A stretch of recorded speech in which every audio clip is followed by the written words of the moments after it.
তখন সৎ মাকে সামনে আসতে হয় লিসার সঙ্গে ডিল করার জন্য, কিন্তু লিসা তাকে ধাক্কা দিয়ে দেয়। তখন সেখানে বাবা এসে বলে, তুমি এসব কি করছো? লিসা তাকে দেখে নিজের ম্যাজিক ব্যবহার করে আর মনে মনে বলে, এ তো বড় অভিনয় জানে। লিসাকে দেখায় সে খুব ধনী এবং বড় লোক, কিন্তু সেই গিরগিটির মতন রং বদলায়। এদিকে মা তার মেয়েকে বলে, এই ব্যক্তির সঙ্গে আমার এঙ্গেজমেন্ট হয়েছিল, কিন্তু আমি তা ভেঙে দিয়েছি, কারণ সে একজন নম্বর 1 গোমিনাইজার। না জানি সে কত মেয়ের সঙ্গে সম্পর্ক রেখেছিল। সিম্বা মাকে বলে, মা, আপনি অন্যের কথার জন্য নিজেকে প্রভাবিত করবেন না। মা বলে, ঠিক আছে বেটা, আমার ভুল হয়েছে, আমাকে তোমায় এইসব শোনানো উচিত হয়নি। এদিকে লিসা বাবাকে বলে, এই সৎ মা আমার ব্রেসলেট নিতে চাইছিল। বাবা, তার আচরণ দেখে মনে হচ্ছে আপনি দেউলিয়া হয়ে গেছেন। তার মুখ বন্ধ করে বলে, আমি কিভাবে দেউলিয়া হতে পারি? তবে তুমি অনেক বদলে গেছো, আগে তুমি কখনো এমন আচরণ করনি। লিসা বলে, আমি তো আপনারই মেয়ে। 7 বছর বয়সে আমার মা আত্মহত্যা করেছিল, তারপর আপনি এই সৎ মিস্ট্রেসকে নিয়ে আসলেন, তারপর আমাকে সেই হাসপাতালে ছেড়ে দিলেন। আমি যখন 20 বছর বয়সী হলাম তখন আপনি আমাকে নিয়ে এসেছিলেন, তাও জু পরিবারে বিয়ে করানোর জন্য। আমি কখনো এই বিয়ে করতে চাইনি, আপনি আমাকে জোরপূর্বক করালেন।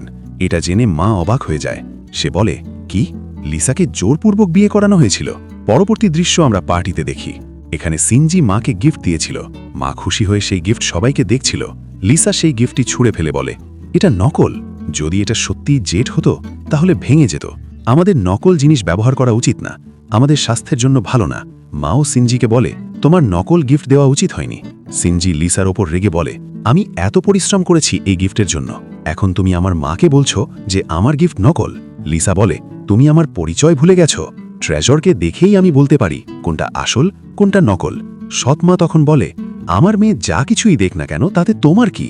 তখন লিসা নিজের গিফট বের করে, সবাই তা দেখে হতবাক হয়ে যায়। এটা ছিল 20 মিলিয়নের নেকলেস। সৎ মা এটা জেনে খুশি হয়ে যায়। তখনই লিসা তার খুশির উপরে পানি ঢেলে দেয়। আগে আমার প্ল্যান ছিল তোমাকে এই গিফট দেব, কিন্তু তোমার অ্যাটিটিউড দেখে আমি আমার মন বদলালাম। সৎ মা তখন সেই গিফট ছিনিয়ে নিতে চায়। সিনজি তার মাকে থামিয়ে বলে, মা, আপনি ভেবে দেখুন লিসার কাছে এত টাকা কোথা থেকে আসবে যে সে ডায়মন্ড নেকলেস কিনবে? ও আমাদের বোকা বানাচ্ছে। তাদের কথা শুনে লিসা তার সৎমার কানে বলে, তার গিফট নকল না, আর মনে বলে, আমি এত দামি গিফট সৎমাকে কেন দেব? গিফট তো আমি সিম্বার জন্য রেখেছি, আমি তাকেই দেব। এইসব কথা শুনে সিম্বা খুশি হয়ে যায়।